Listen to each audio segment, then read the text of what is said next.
자, 이번에는 오늘장 A2G 시작과 끝 이렇게 해야 되겠죠. 알파경제 김종효 이사 나와 있고요. 위즈웨이브 이권희 대표도 금요일 함께 하겠습니다. 어서 오세요. 안녕하십니까. 네. 자, 개괄적인 시장 얘기 안 해볼 수는 없는데 이게 자칫하면 또 길어질 수도 있어서 자, 이 이란과 유가 그리고 또 유가와 연결된 물가, 인플레이션 거기에 뒤에 또 연결된 게 이 사모대출 시장이잖아요. 사모대출이라고 하는 거는 뭐 낯설고 생소한 분들도 있겠지만 이미 보도가 여러 차례 나와서 역시 그 AI 버블론과 금리의 또 연관인데 AI 버블론이야 뭐 계속 아니야라고 지금 누르고 있는데 문제는 금리거든요. 자, 요거를 개괄적으로 보면 어떨까요? 아직 뭐 너무 생각을 많이 해가지고 기우 쓸데없는 걱정일까요? 일단 뭐 제가 가장 존경에 맞이하는 하워드 막스께서 네네네. 이건 그렇게 큰 문제는 아니 시스템적인 문제는 아니다. 뭐 예전에 얘기는 했더군요. 네, 크레딧 디폴트 수합이라든지 뭐 이런 것처럼 줄줄이 연결되어 있어서 하나 터지기 시작하면 그 뒤로 연쇄적으로 쭉 터지는 뭐 그런 상황이 아니고 과거 이제 또 우리가 그 2007년도 8년도에 당했던 그 주택 위기처럼 모든 것들이 다 연결되어 있는 뭐 그 CDO 문제라든지 뭐 이런 모기지 문제 이런 것들은 아니다. 그래서 해당 관련된 문제가 생길 수 있지만 그와 관련된 것으로 끝난다면 시스템적인 리스크라고 볼 수 없다는 판단인 것으로 보이는데 네. 그럼에도 불구하고 이 자금의 성격이 어디에 쓰였느냐가 전 중요하다고 보거든요. IT 투자에 쓰였잖아요. 그다음에 그렇죠. 그 자금, 대출로. 그 자금들이 소프트웨어 업종으로 들어갔고 그래서 만약에 이런 자금들이 대규모로 환매해서 나간다면 그러면 그쪽에 그동안 지원했던 자금들이 줄어든다는 의미로는 바라볼 수 있지 않을까요? 이미 블루아울과 지난주에 블랙락도 블랙스톤. 블랙스톤 미안합니다. 네. 이름들이 비슷해가지고 자, 블랙스톤도 그러니까 대출에 대한 평가를 예를 들면 100인데 그걸 빵으로 제로로 만드는 아주 이례적인 그 큰 금융기관이 뭔가 이게 시그널인가? 그러니까 이제 블루 아울까지도 이거 조금 뭔가 이상한데라고 했는데 블랙스톤 뭐 KKR 규모로 가면 이건 조금 뭔가 커 보이는데라는 생각은 들죠. 네. 다만 뭐 하워드 막스 얘기처럼 이게 시스템적인 위기는 아니라고 하더라도 근데 추가 부실 가능성은 인정했잖아요. 하워드 막스도. 추가 부실 가능성도 있고 또 지금 현재 구간에선 막아놓은 거잖아요. 1분기에 7% 이상은 환매가 되지 않게 원래 5%였다가 7.9%나 나오니까 7%로 늘려주고 0.9%를 돈으로 일단 막아놓은 거잖아요. 네네. 그럼 다음 분기에도 7% 나오고 그 이상 나오면 과연 어떻게 메꿀 것인가. 그다음에 그걸 환매하는 과정에서 소프트웨어 기업들은 다른 쪽에서의 자금 공급은 가능한가라는 그런 부분들을 좀 생각해 보면 시스템 리스크는 아닐 수 있어도 업종 리스크일 수 있고 그래서 이미 종목들이 빠지는 거다. 그렇죠. 그래서 S&P 대비해서 가장 약한 게 지금 뭐 KKR, 뭐 블랙스톤 이런 종목들 지금 수익률 차이가 40%가 넘게 나요. 네. 그러니까 지금 20% 정도 연간 기준으로 올랐는데 이 마이너스 20%라니까요. 그러면 이 정도의 수익률 격차로 이미 이걸 반영하고 있기는 하지만 그럼에도 불구하고 그럼 소프트웨어 업종이라든지 IT 투자에 대한 전반적인 관점이 둔화될 수 있는데 거기에 만약에 금리 인하도 안 한다라는 게 겹치면 그러면 이거 관련돼서는 좀 유가 때문에 부담스러울 인플레가 수 자극을 받아서 그렇죠. JP모건은 그렇게 얘기하더군요. 올해 금리 인하 끝났다. 사실 시장은 올해 한 2번 정도는 인하를 예상하고 있고 그다음에 이제 케빈 워스리 연준 의장 신임으로 되면은 뭐 트럼프 대통령의 압력으로 인해서 더 할 수도 있다. 뭐 이렇게 막 설계를 했잖아요. 그러면 이제 사모대출이 만기가 됐을 때 차환으로 넘길 때 그러면 금리가 조금 잘 맞으면은 위기를 넘길 수 있을 거야라고 기대를 했었는데 이게 아닌 것 같은데? 라는 의구심이 자꾸 드니까. 그러니까 이제 중요한 것은 그것으로 인해서 어떤 현상이 일어날 건데가 중요한 건데 그러면 그동안은 조금 쉬운 돈, 그러니까 자금 공급이 쉬워서 투자도 쉬웠는데 투자가 좀 어려워지지 않을까라는 그런 의구심을 가지고 있어야 된다는 거죠. 네. 그러니까 지금 이걸로 인해서 야 시장 폭락해, 지금 당장 팔아, 뭐 하락 포지션 구축해야 돼. 이건 뭐 너무 나간 거고. 그렇죠. 어쨌든 이런 것들로 인해서 변동성이 나타날 수 있으니까 이런 이슈들을 과거에는 이거 좀 너무 나갔는데라고 우리가 뒤로 밀어놨다면 이제는 그런 뉴스 나올 때마다 차곡차곡 모아서 어떤 상황들이 전개되고 있는지 이렇게 살펴볼 필요가 있겠고 가장 민감하게 움직일 뭐 2년물이나 10년물 국제금리도 계속 좀 지켜봐야 될 이유가 있다라고 보고 있는 겁니다. 네. 자, 뭐 일단 그거는 그거고 사실 뭐 이란 문제 중동발 리스크도 지금 보도는 계속 나오고 유가 출렁거릴 때마다 시장도 왔다 갔다 할 텐데 그거 다 필요 없어. 그냥 우리는 다음 주에 코스닥 ETF 아까 뭐죠? 액티브 ETF 광풍입니다. 광풍. 거의 광기에 가까운 ELS 광기 예전에 한번 내가 또 답습하는 건 아닌가라는 걱정도 사실 드는데 지금 규모가 ETF가 300조 원대라고 하는데 다음 주에 또 액티브. 그러니까 제로 다 필요 없어. 뭐 우리 다 누를 수 있고 그냥 코스닥에 와 이게 맞는 겁니까? 제가 표현을 좀 이상하게 해서 그런데. 일단 뭐 코스닥은 밸류로 평가하기엔 좀 부담스러운 상황이니까 일단은 그러면 성장 가능성을 높여주는 쪽으로 가야 되는데 일단 코스피의 시가총액 대비해서는 그러니까 코스피의 상승률에 대비해서는 코스닥이 좀 둔화된 거는 사실이잖아요. 예, 그런 부분들을 일정 부분 조금 올려놔야 된다라고 보면 코스피와 눈높이를 맞추려면 한 1,500 정도 부분까지는 가 있어도 괜찮거든요. 예, 그러니까 지수상으로 보면 단순 계산은 그런데 지금 이제 ETF 자금들이 얼마나 몰릴 거냐. 근데 외국인들이 지금 장 폭락하는 12% 폭락하는 날도 거의 1조 2천억 가까이 샀고요. 어제도 8천억 가까이 샀습니다. 코스닥을. 코스닥을. 예, 코스닥은 왜 그렇게 샀냐? 결국엔 ETF 나올 거 알고 사는 거죠. 네. 예, 그러면 이제 그 자금 대한민국 들어온 증시의 특징을 아는 거죠. 예, 그래서 미리 선장이 강한 외국인이군요. 예, 선제적으로 이제 들어왔다가 뭐 아마 이제 이 코스닥 액티브 ETF 때문에 자금이 더 들어온다라고 하면 그때 또 엑시스로 또 삼을 수도 있겠죠. 차익 실현을 하는 그래서 과정으로. 나도 오늘 또 슬슬 이제 공부를 된다고 해야 될까요? 예. 뭐 기사 보니까 기획처 장관 대행이 로봇 기업을 찾아서 신속한 재정 집행, 투자 일자리 마중물을 하겠다. 이건 뭐 정부니까 당연히 이렇게 개괄적으로는 표현하겠죠. 그리고 또 뭐 2035년까지 플라즈마 4대 강국의 도약, 정부의 기술 개발 지원 이렇게도 얘기하겠죠, 당연히. 이게 대부분 기술 기업들이 코스닥에 있잖아요. 네. 뭐 바이오 얘기는 또 이따가 오후에 나올란가 모르겠는데 다 좋은데 재정 집행이 돈이 밑 빠진 독에 막 들어가 버릴까봐 그렇죠. 저는 예. 사실 이게 또 맞는 얘기인지 모르겠는데 로보티즈 그 영상이 보니까 와 기도 안 차던데. 네. 저걸 로봇이라고 어떻게 해야 돼요? 특정 기업 뭐라 하는 건 아니에요. 근데 아틀라스는 진짜 짜릿해요. 네. 저는 뭐 시장 점유율, 그러니까 아틀라스와 거기에 따른 뭐 현대 모비스의 밸류체인은 인정을 해주겠어요. 그렇습니다. 예. 근데 나머지의 이제 로봇이라고 하는 것들에 대해서는 이게 막 이제 코스닥 액티브 ETF가 나오고 뭐 재정 집행도 도와주고 으쌰으쌰는 좋은데 예. 엉뚱한데 돈 막 들어가가지고 또 증발해 버리는 건 아닐까? 시세만 또 확 뛰었다가. 그렇죠. 근데 일단 뭐 하기 전에 걱정들은 많은데 네. 일단 해보면 알겠죠. 알겠습니다. 예, 그래서 일단 지수는 뭐 일단 수급으로 먼저 움직일 것 같고 네. 그리고 이제 그러고 나면 이제 외국인들의 차익 실현이 어떻게 나오는지 좀 지켜보실 필요가 있을 것 같고요. 그냥 우리가 이제 코스닥에 대해서 기대를 굉장히 3월은 코스닥이다 뭐 이렇게 얘기하시는 분도 계시더라고요. 네. 근데 저는 뭐 그거에 그 동의는 하지는 않는데 일단 3월은 코스닥, 그다음에 5월은 세린메이 뭐 이렇게 또 순차적으로 나가요.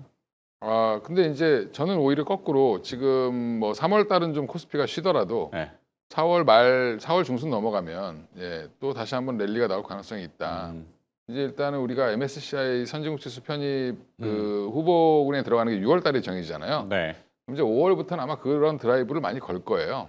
그리고 아마 이제 그 조건을 맞추려고 정부가 지금 노력을 하고 있기 때문에 4월 달에는 또 채권 선진국 지수 편입도 있고 네. 그러니까 여러 가지 이제 그러면 이제 선진국 지수에 편입된다는 게 뭐가 그렇게 중요하냐 뭐 이렇게 얘기하시는 분도 있고 그러면 다 아는 거 아니야? 뭐 이렇게 얘기하시는 분도 있고 후진 또 채권 지수잖아. 이렇게 얘기하시는 분도 있고. 예, 그다음에 뭐 그 4월 달 그다음에 6월에 주식까지 이제 된다라고 하면 후보군에 들어가면 일단 선진국 지수에 포함된다는 건 밸류가 달라진다는 거거든요. 네. 그거는 이제 그래서 이번에 우리 흔들리는 장세에도 일본이 생각보다 좀 견조했던 이유도 선진국 지수에 포함되어 있어서 그런 거죠. 예, 그런 것들을 우리도 이제 변동성을 좀 줄이려면 그쪽에 가 있는 게 좀 편하다.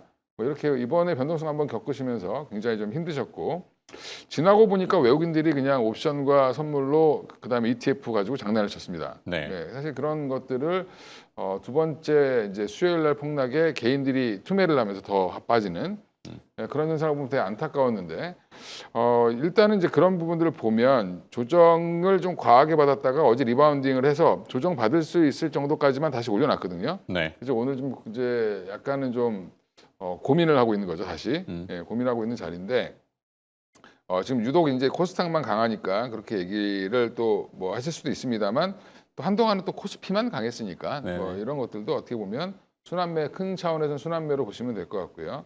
그리고 액티브 ETF에 어떤 종목이 들어가냐도 되게 중요하겠죠. 뭐 이미 뭐 예. 보도가 여러 번 노출이 되고 막 자료들도 많이 나와서 대충 그 아웃라인은 나온 것 같아요. 나오다니 나왔는데 일단은 그 안에 들어가는 종목들 중심으로 지금 랠리가 좀 나오는 거고. 선제적으로. 예, 그리고 지금 반도체 장비주들이 막 신고가 내는 것도 보면 네. 반도체 소부장 ETF들도 굉장히 많아졌어요. 예, 그래서 그쪽에 자금들이 장비는 특히 이제 바이오랑 똑같아서 내가 뭘 사야 될지 모르겠다. 그러면 그냥 사시는 거죠, ETF를. 네. 예, 이런 것들이 성 영향을 좀 미치는 게 아닌가. 그래서 올해 하두는 ETF 같습니다. 사실은 예, 전반적으로. 그렇죠. 뭐 누가 뭐라 그래도 ETF죠. 뭐 장점도 있고 단점도 있는데, 자 소부장 얘기 잠깐 해주셨는데 뭐 재료가 또 있는 것 같은데 엔비디아 미국으로 가서 AI 칩 통제를 시작했다? 맞나요? 이 표현이? 그러니까 결국 수출과 관련돼서 이제 꼼꼼하게 보겠다. 특히 이제 대량으로 나가는 것들에 대해서는 미국에 투자한 회사야 어디에 투자해 미국과 연관이 있어 이런 것들을 이제 꼼꼼하게 하나하나씩 보겠다라는 거죠.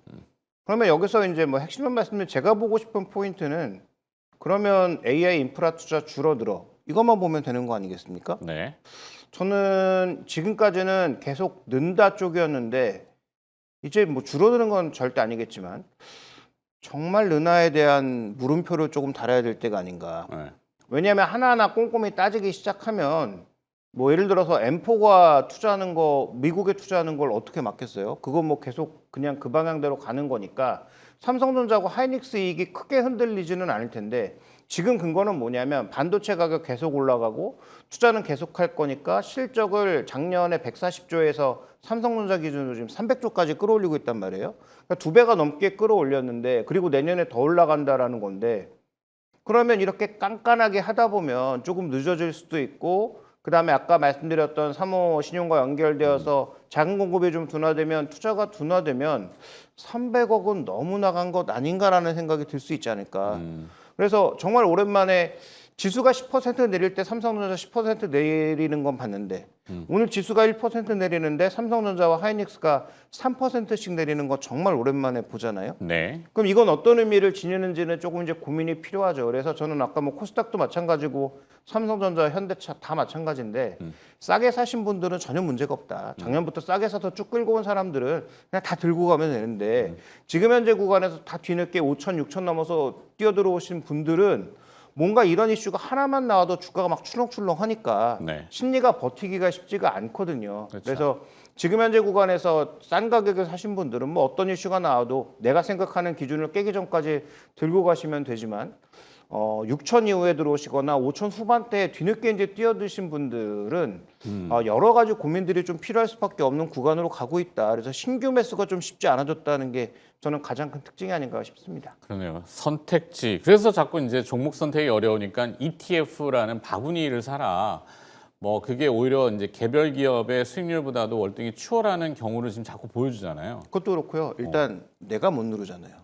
예를 들어서 삼성전자를 내가 12만 원에 팔았는데 네. 지금 뭐 19만 원인데 어떻게 사겠습니까? 심리적으로. 근데 그 ETF로 사면 음. ETF 가격은 내가 처음 보는 가격이고 삼성전자를 얼마에 사는지 모르잖아요. 음. 그러니까 ETF를 사면 너무 편하게 내가 사고 싶었던 삼성전자나 그런 종목군들을 간접적으로 사는 효과가 있기 때문에 그 친구가 그렇게 얘기하더라고요. 뭐라고요? 삼성전자 못 사겠는데 반도체 ETF는 편하게 살 수 있다고요. 그게 그건데 사실은. 네. 네. 자, 뭐 모르겠습니다. 하여튼 근데 이제 애써 애둘러 얘기했던 게 이제 사모대출과 AI 소프트웨어 쪽의 타격 이 얘기인데 우리는 하드웨어잖아. 우리는 뭐 반도체 그래도 이쪽으로 쓰이고 저쪽으로 쓰이고 그래서 결국에는 뭐 삼성전자, SK하이닉스 이익은 계속 늘어날 거고 연관이 없어. 거기 또 소부장 증설 뭐 얘기 나왔으니까 탄탄하잖아. 거기에 이제 돈까지 들어온다네. 야, 겁낼 게 뭐 있니? 라고도 이제 애써 완전히 긍정으로 보시는 분들의 이야기는 그럴 수도 있거든요. 네. 자, 근데 뭐 이 중국의 미국의 AI 칩 규제 사실 이게 이제 엔비디아가 중국향 수출 H200에 대한 생산 설비를 멈췄어요. 네. 그러면서 이제 베라루빈으로 전향하겠다라고는 얘기했는데 뭐 어떤 의미인지 어제 브로드컴 실적은 또 뭐 또 나름 괜찮았던 것 같고. 그렇죠. 일단 뭐 걱정은 계속 해야 되는데 네. 뭐 항상 올라갈 때마다 걱정을 해야 되는데 일단 결론을 제가 생각하는 이제 삼성전자 하이닉스 흐름은 3월 달은 좀 쉬어야죠. 예, 쉬어가는 국면이 좀 있어야 될 거고. 천천히 가도 된다. 예, 우리가 이제 11월 달에 작년 11월 달부터 12월까지 거의 한 2달, 한 7주 정도를 옆으로 기었거든요. 네. 예, 그때 이제 왜 기었냐면 삼성전자 그때 영업이익이 거의 끝날 무렵에 11월 한 20일경에 드디어 컨센이 한 100조가 됐었어요. 예, 삼성전자 기준으로 봤을 때. 그러고 나서 컨센이 올라가기 시작하면서 지금 주가가 다시 탄력받고 올라간 건데 주가는 먼저 간 거죠. 그때도 사실은 11월 달에 먼저 갔다가 11월 초부터 사실은 외국인들의 급한 매도로 좀 많이 빠졌고 그 당시에 이제 외국인들의 선물 옵션 포지션은 아랫방향이었습니다. 그래서 이제 이런 것들을 소화하는 과정이 좀 있었던 것 같고 근데 이번에도 마찬가지거든요. 3월 우리 이제 시작하자마자 첫날 급락이 나왔던 이유도 요즘에 좀 월초에 급락이 많이 나오잖아요.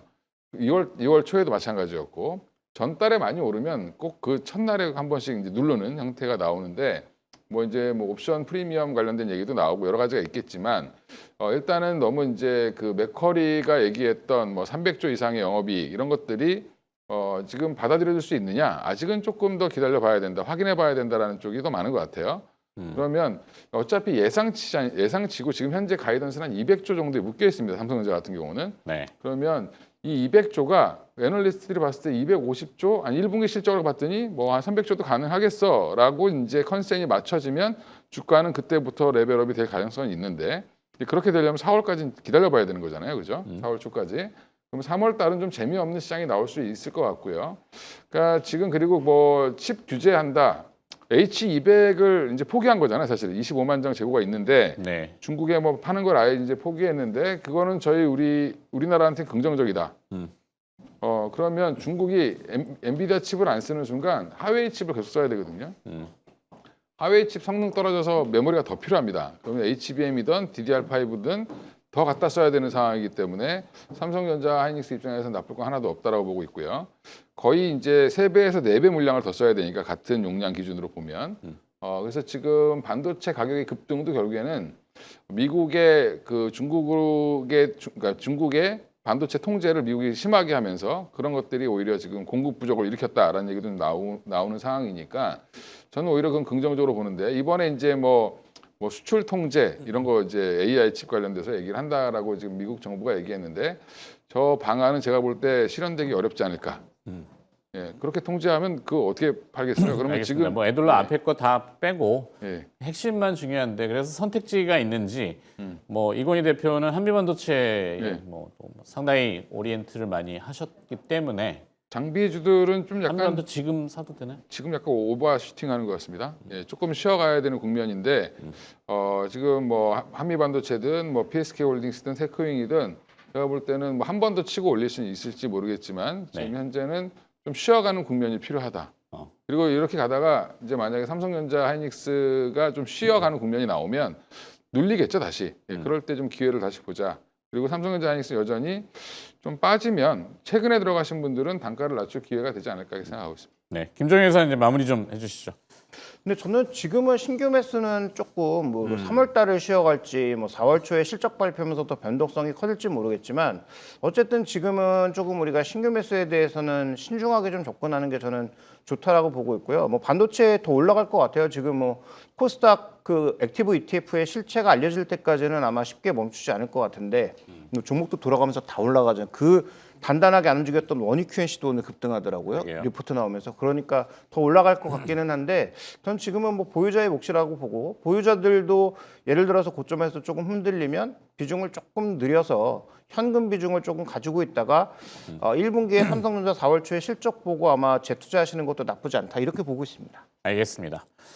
자, 여기까지 듣도록 하겠습니다. 오늘 장 A2Z였고요. 위즈웨이브 이권희 대표와 알파경제 김종효 이사였습니다. 고맙습니다. 예, 감사합니다.